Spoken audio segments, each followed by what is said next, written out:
सुबह सुबह जैसे ही महल से बाहर निकली, रानी ने देखा कि महल के झाड़ू मेहतरानी सफाई कर रही हैं, और जैसे ही मेहतरानी की ओर दृष्टि गई, मेहतरानी ने भी रानी को देखा। मनी मन में समझ गई कि आज मैंने इस निपुतनी का मुख क्या देख लिया। हो सकता है मेरे घर में कोई अप्रिय घटना हो जाए, या हो सकता है कि मुझे शाम तक भोजन ना मिले। और ऐसे विचार करके रानी बुदबुदाने लगी, वो मेहतरानी बुदबुलाने लगी। रानी ने समझ लिया कि आज इसने जरूर यही बात कही होगी, क्योंकि हमारे कोई बेटा बेटी नहीं है। हमारे महाराज को समाज के लोग निर्वंशी और हमें बांझ कहते हैं। अब रानी और राजा दोनों दुखी इस बात को लेकर के। लेकिन जिस समय महाराज त्रसंग कचहरी के लिए चले हैं, और जब कचहरी के लिए चले, क्या कर दिया रे?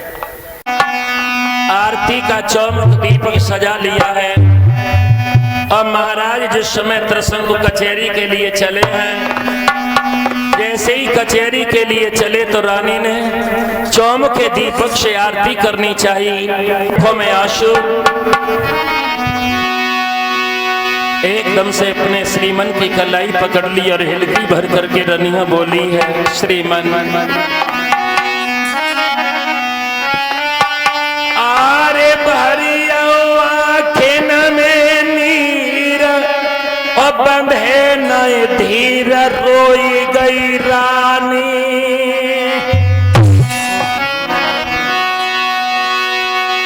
और मेरे भैया नाई संतान सैया हुई रही है बदनामी।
अरे कौन ठोर हमारा ये कौन से कहे जो दिल की कहानी।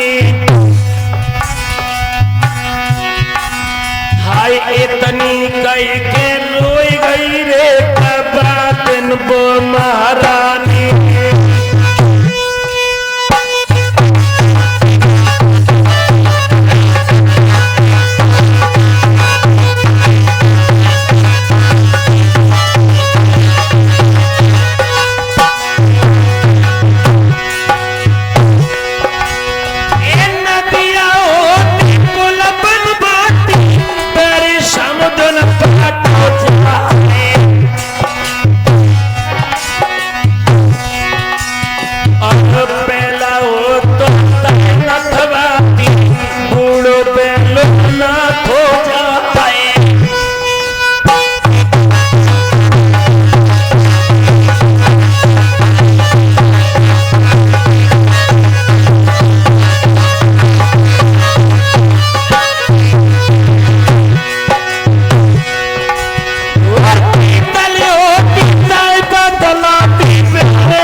बाकी होती ताई पड़वाती बेरी कर मुक्ता चो जाए।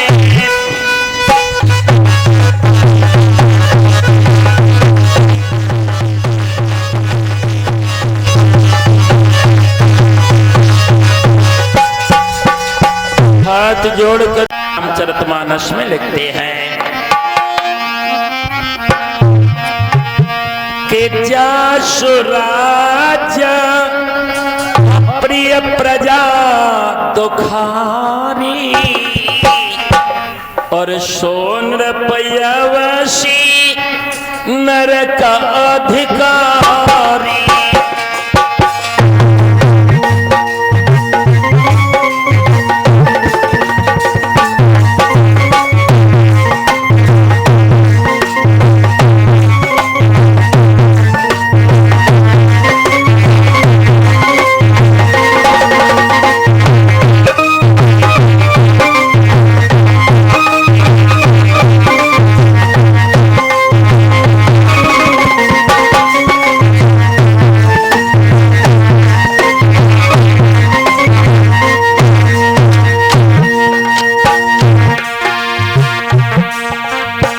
जासुराज प्रिय आरे प्रजा दुखारी जासुराज प्रिय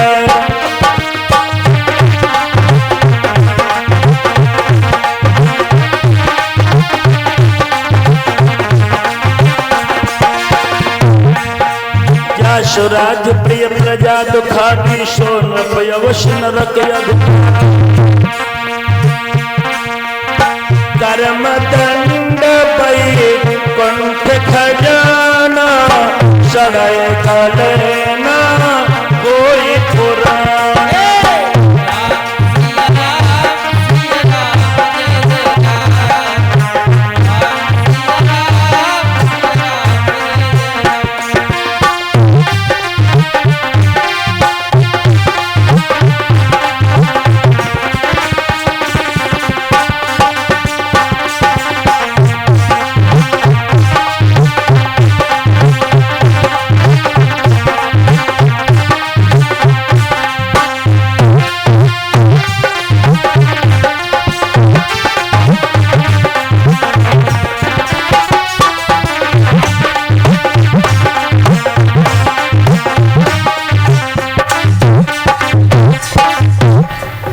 जासुराज प्रिय प्रजा दुखारी सो नरप अवश्य नरक अधिकारी। चले हैं घोड़े पर सवार होकर के राजा क्या देखते हैं एक गाय हरी भरी फसल को चौपट कर रही है और गाय को रक्षा करने वाला फसल की किसान एक ठंडी सी छाया में सो रहा है। राजा ने सोचा अगर गाय मैं निकालता हूं तो पाप हमारे सर पे आएगा और अगर नहीं निकालता हूं तब भी मेरे पाप सर पे आएगा क्योंकि किसान बेचारा सो गया है। ये कर्तव्य हमारा है किसकी फसल की रक्षा की जाए। किसान भैया जिस फसल की तुम रक्षा करने के लिए आए हो वो तो गाय उजाड़ रही है।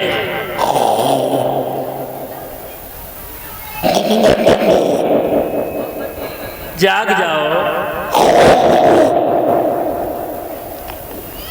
किसान भाई, जाग जाओ। भगवान की ऐसी असीम कृपा किसान से कहा भैया जाग जाओ। किसान जागा नहीं तो ललकार के आवाज जब लगाई है जाग जाओ। या क्यों किस लिए आए थे तुम? देखो, और किसान ने हाथ में लाठी ली और लाठी लेकर के जिस समय वो टूटा है और गाय मैया के कूला की इतनी पिटाई की कि गाय मैया के कूला को बिठा दिया। गाय रास्ता चलने में असमर्थ हुई। गाय ने भक्त को श्राप दे दिया, राजा मैं तेरा क्या खा रही थी जो तूने मेरी हालत करवाई। जा मैं श्राप देती हूँ, आज से महल में प्रवेश लेते ही तू गधा बन जाएगा। आइए, अब जैसे ही गाय ने श्रापित किया है तो राजा त्रिशंकु वहां से चले। रानी सत्यता का एक नियम था, जब तक उसके श्रीमन लौट करके नहीं आते तब तक अपने प्रीतम का इंतजार करते हुए जल का लोटा लिए खड़ी रहती। महाराज के हाथ में ना तो लगाम है, ना उन्होंने घोड़े की सवारी की। ध्यान उसी जगह केंद्रित कीजिए। श्रोताओ, रानी ने जब श्रीमन को आते हुए देखा, चेहरे की हवाइयां उड़ी हुई हैं, घोड़े की लगाम नहीं है, पैदल यात्रा करते हैं और 10 कदम महल से दूर खड़े हो गए। रानी शत्रथा ने देखा, आज लगता है कि मेरे महाराज को कोई कष्ट हो गया है, आइए श्रीमन अंदर क्यों नहीं आते। राजा वहीं खड़े खड़े अश्रु टपकाने लगे तो रानी हिलकी भर के बोली, श्रीमन मेरी एक बात सुनो कि किसी कारण से अप्रियतम प्यारे हर गई तन की बदल रुआनी है।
कारण हो गया है, जब जब आप महलों में आया करते थे तो तुम्हारे घोड़े की टाप से इतनी धूल उड़ती थी, आधी समान नजर आती, आपका चेहरा फूलों की तरह से खुश नजर आता, मगर आज क्या हो गया भगवान, महल में क्यों नहीं आते।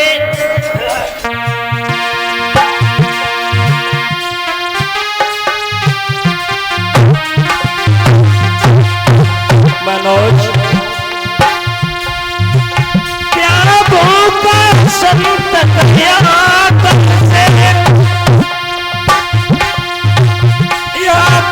में कोई संगे या कोई भूल बनी हमसे, किससे चेहरा गमगीन हुआ।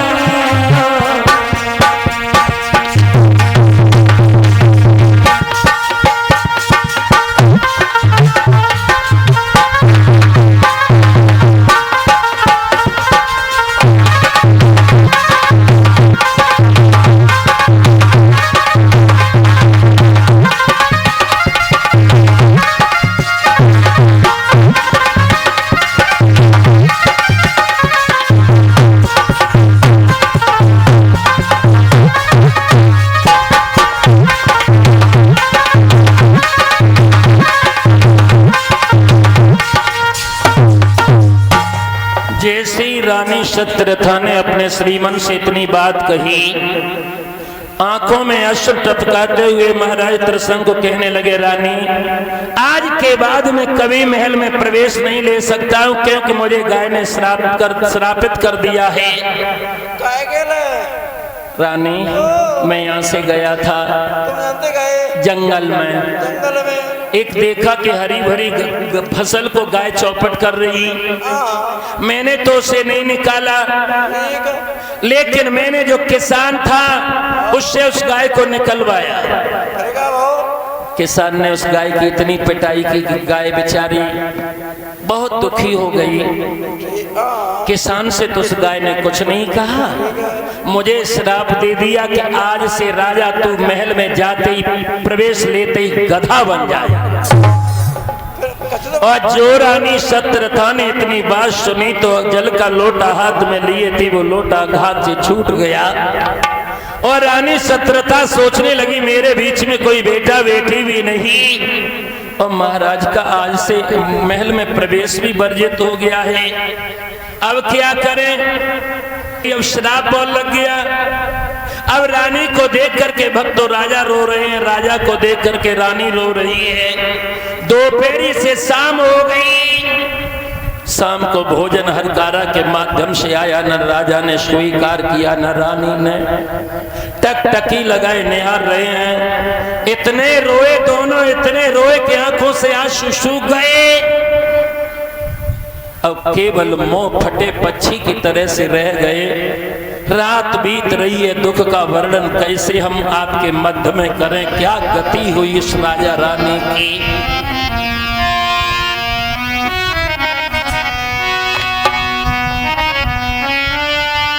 अरे राजा रानी दुखी और कर्म की लिखी डरते नहीं टारी, और रोने गोने में रात रे बीत गई पंचो सारी।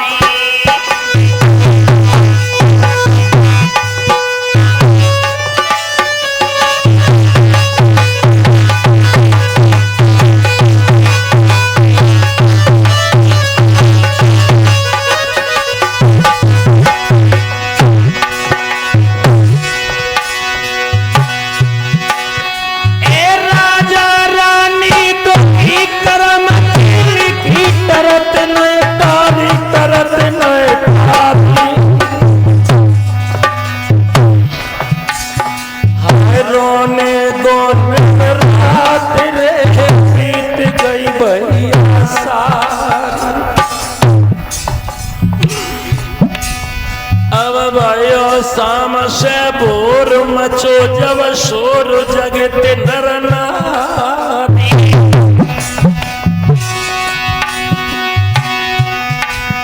हाय लखी प्रीतम करू परे करो यही प्राण प्यारी।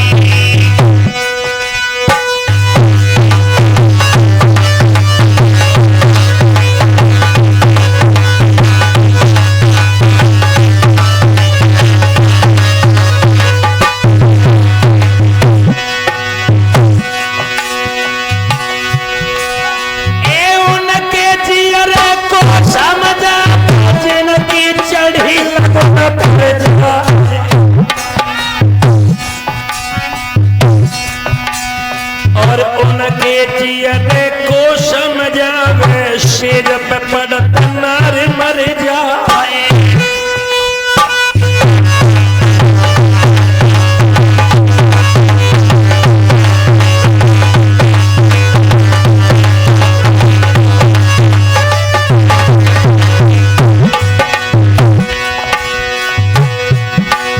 अरे उनके जियरे को समझावे, जिन पे पुत्र शोक पर जाए। रानी के जियरे को समझावे, सैया गधा बनेंगे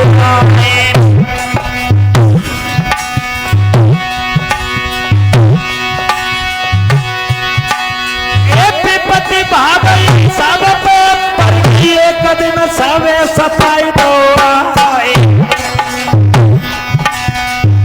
पता पड़ गई राम चंद्र पे लक्ष्मण गिरे मूर्छा खाए।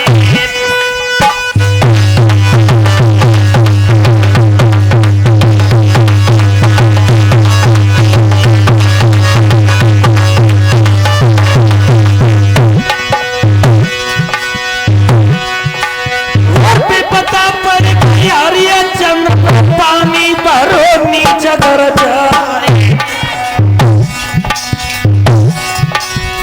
बेपता पड़ी शिव शंकर जब भस्म परो पिछारे।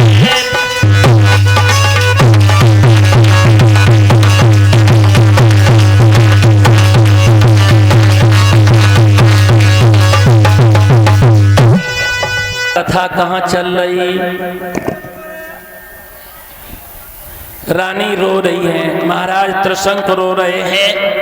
अब रानी राजा ने विचार किया कि इस विषम परिस्थिति में गुरुदेव को याद किया जाए और श्रोताओं गुरु वशिष्ठ को बुलवाया गया।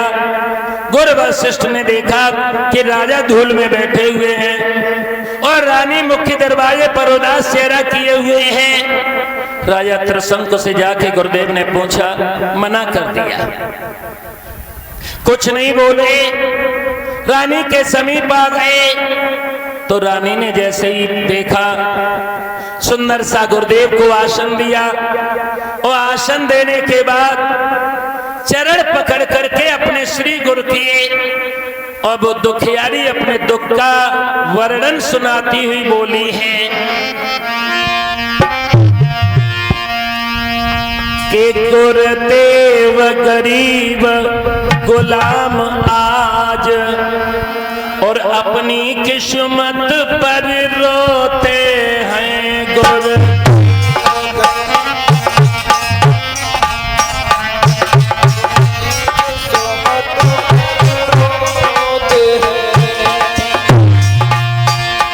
गुरुदेव गरीब गुलाम आज अपनी किस्मत पर रोते हैं। मैं तो सोती हूँ महलों में मेरे प्रीतम बाहर सोते हैं।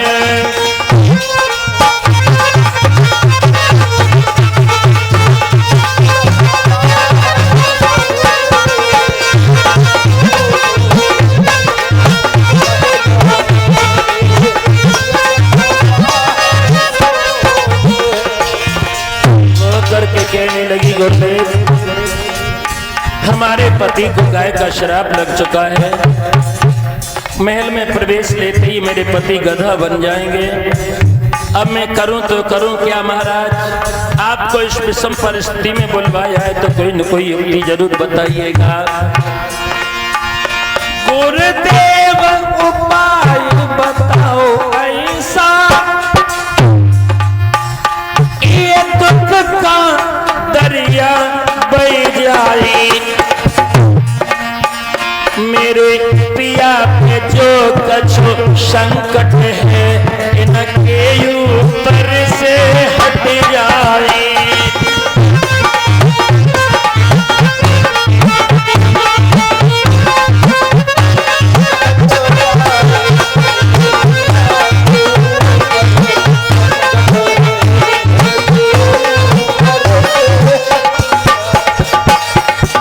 जो वशिष्ठ ने ये सुना, वशिष्ठ ने कहा कि जहां से बीमारी लगी है वहीं पर इलाज होना चाहिए, यानी अश्वनी कुमारों के द्वारा पीड़ाहारी तेल तैयार कराओ। गाय की कूले की मालिश होगी, गाय का कूला अगर ठीक हो गया तो गाय माँ कोई न कोई उपाय जरूर बताएगी। ऐसा ही किया गया। एक दिन गाय की मालिश करते करते कूला ठीक हो गया। गाय ने एक उपाय बताया, राजा तो ये सोच रहा होगा मेरा दिया हुआ श्राप मिथ्या जाएगा, नहीं, एक उपाय तुझे बताती हूँ। किसी माता बहन ने, पतिव्रता स्त्री ने 12 वर्ष निर्जला एकादशी के व्रत का पालन किया हो, वो तुम्हारे ऊपर अगर जल छिड़क देगी, पहले तो तुम गधा बनोगे नहीं, और बन भी गए तो उसके जल के छींटे पड़ते तो पुनः मनुष्य बन जाओगे। राजा ने सोचा पतिव्रता स्त्री तो हमारी है घर में, जब देखो तब व्रत करती है, अरे चलेंगे जा करके बता देंगे। और राजा दौड़ा वहां से और आकर के मुक्त। हाँ रानी, ये 51 रुपए रमन कुमार सनौप श्री अरविंद कुमार जी के आ रहे हैं। भगवान लंबी उम्र प्रदान करें, समाज में सम्मान हो, यही मेरी आशा है, यही मेरी आकांक्षा है। रानी, तुम तो हम देखते हैं व्रत ही करती रहती हो, कोई शंका तो नहीं? कोई शंका ना? तो ले आओ जल। हाँ, एक बात बताएं, ऐसा सुनो, अभी तो मैं तुमसे बात कर रहा हूं, अगर मैं गधा बन गया तो तुमसे बात भी नहीं कर पाऊंगा। रानी, वैसे मुझे तुम पर पूर्ण विश्वास है। आऊं? एक कदम राजा ने रखा, रानी ने जल छिड़का, आ रहा हूं, आ रहा हूं। कोई अगर तुम्हारे व्रत में खोट हो तो अभी कह देना। कोई खोट ना? अगर मैं गधा बन गया तो मैं अपने दिल की किससे कह पाऊंगा? कोई खोट ना? आया। पूर्ण विश्वास है। पूर्ण विश्वास है। आऊं, आऊं। और राजा ने जैसे ही कदम रखा, राजा गधा बन गया। रानी पूरा पात्र उसके ऊपर उड़ेलती रही, लेकिन कोई प्रभाव नहीं पड़ा। गले में गलवैया डाल करके अंगना में जब अयोध्या में रानी रोई है, नर नारी एकत्रित हो गए, बताई सारी बात। अयोध्या की रानियों ने जल का प्रभाव देखा, लेकिन किसी ने जल ने कोई प्रभाव नहीं दिया। अब रानी बहुत उदास है। कुछ विद्वानों ने बताया कि अरे महारानी, राजा को दुनिया में घुमा के देख लो, पृथ्वी पर कहीं न कहीं पतिव्रता स्त्री तो मिल ही जाएगी। और माता बहना अब रानी लेकर के चली है नगर में, आवाज लगाती, माता बहना हमारे पति श्राप से गधा बन गए हैं, किसी ने 12 वर्ष से एकादशी के निर्जला व्रत का पालन किया हो, मेरे पति पर जल छिड़क दे जो पुनः मनुष्य हो जाए।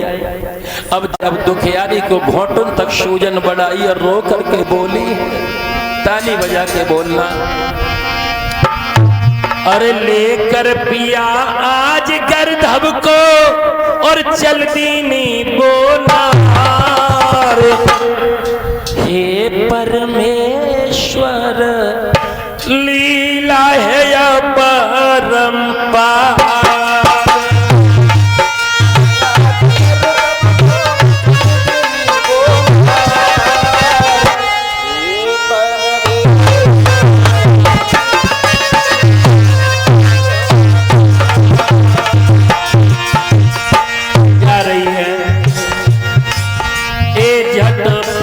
बिल खाए कहाँ को मैं जाऊं,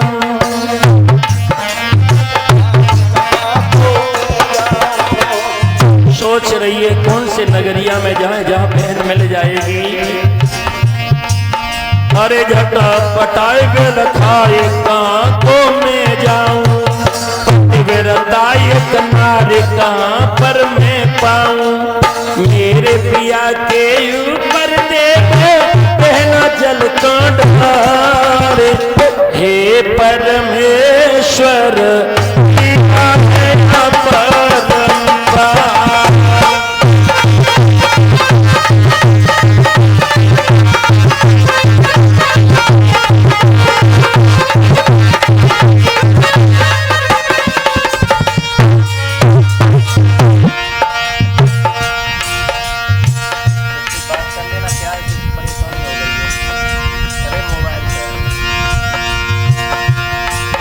माताएं बहनाएं नगर में सुनती एक नया तमाशा आया। अरे भैया, भरे भरे लोटन नीर धर्म को अंजवावे, भरे भरे लोटन नीर धर्म को अंजवावे। सुन कर ऐसे बचन का माताएं जुड़ आवे,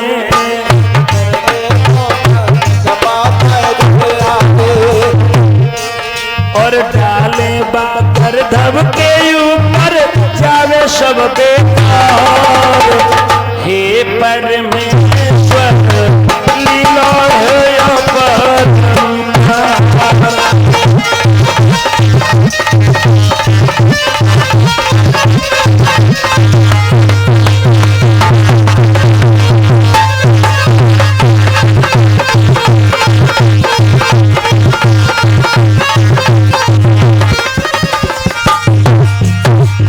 अब नगरी नगरी में घूम रही है माता बहनाएं, जल डाल रही है, काऊ को जल प्रवाही ना देत। और देव काय केले, देव क्यों?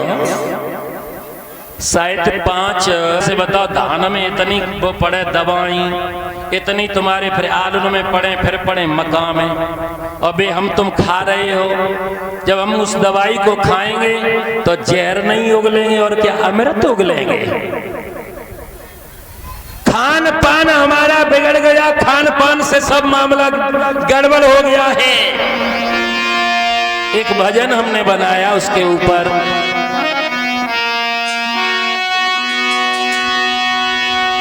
कि जहां पर छोड़ा राम कृष्ण ने और देश वहीं पर अटक गया। हवा फैशन की चली साथियों, देश हमारा भटक गया।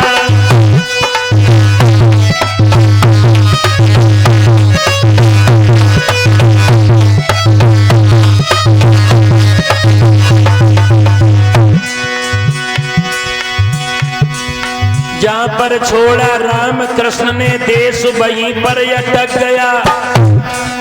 हवा फैशन की चली साथियों, देश हमारा भटक गया।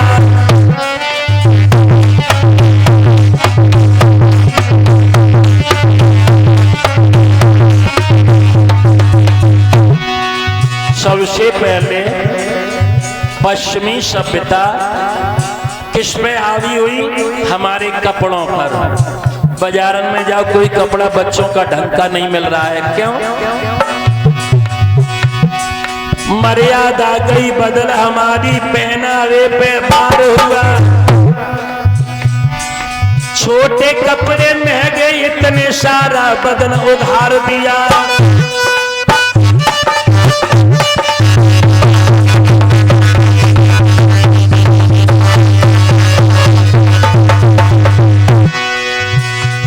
इतने महंगे कपड़े आ रहे हैं, जीन्स टॉप अगर लो तो 4-4, 10-10, 5-5 हजार के आ रहे हैं। और इतनी बुरी कंडीशन है उनको पहन करके बाजारन में। ये 1 से 1 रुपए अमित कुमार, सनॉप श्री अशोक कुमार जी, 51 रुपए रिंकू यादव जी, 51 रुपए शिवम यादवी।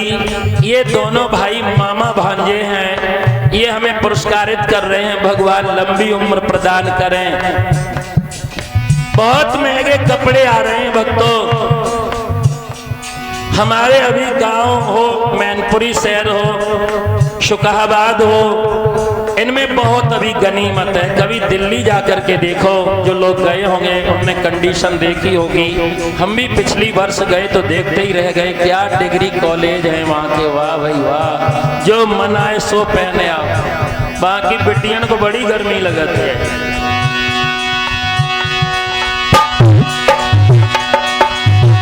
दुपट्टा इनके सर से और हाथ पे आपके लटक गया। हवा फैशन की चली साथियों, देश हमारा गया।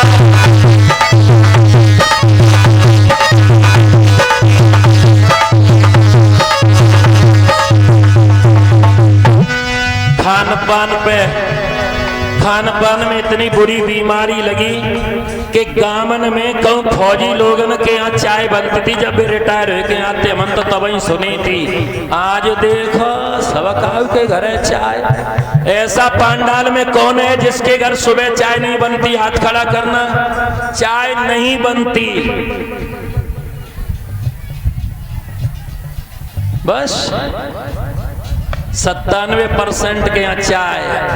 हाय हाय, जब से चाय ना पियन लगे तो रोज हाय हाय हो रही घर में। बाबा जी ए दूध दही रबड़ी बदली और चाय की चुस्की लेते हैं और 2 रुपया को नए समोसा 10 रुपया लेते हैं।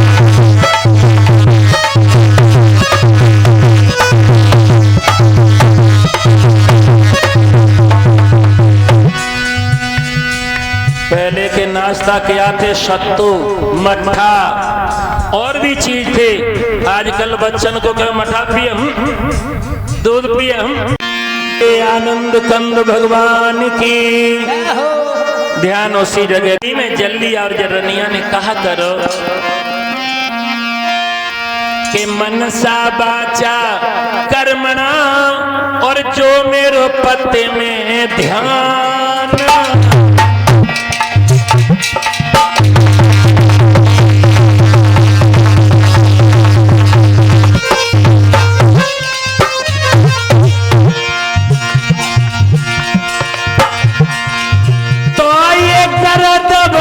आज से हो गए मनुष्य समान।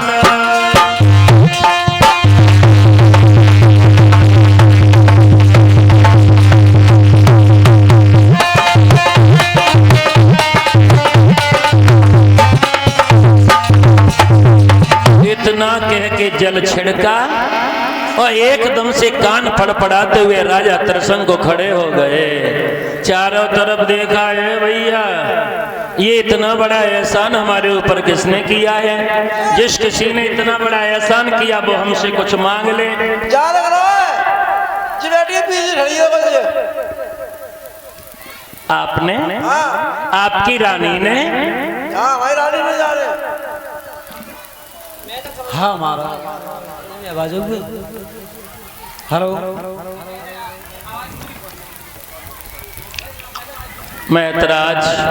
हाँ महाराज। मैं सूर्यवंशी राजा हूँ। हाँ अयोध्या का रहने वाला हूँ। ठीक है। आपकी अर्धांगिनी ने इतना बड़ा मेरे सर पे एहसान किया है महाराज, तो आप हम उससे के बदले में कुछ हमसे ले सकते हैं। एहसान नहीं किया है महाराज। सुनिए बताओ। वृक्ष कबहू नहीं फल भखे आहा और नदी न संचय नीर, परमारथ के कारण साधन धरा शरीर। महाराज हम भक्त लोग किसी से कुछ भी मांगने की इच्छा नहीं रखते हैं। मैं सूर्यवंशी राजा हूँ। आज दिन तक किसी के एहसान को सर पे नहीं रखा। आप अगर सूर्यवंशी राजा हो, एहसान नहीं चाहते हो तो सुनो। बहुत सुंदर। आपके भविष्य में जो आगे वंशज हो हाँ। वो हमारे यहाँ पर जल भरे और घड़ों जल भरे। अच्छा। हाँ। और श्रोता हरिश्चंद्र को तो बेचारे को जन्म भी नहीं हुआ और हरिश्चंद्र के जीवन की क्रिया पहले से ही तैयार हो गई।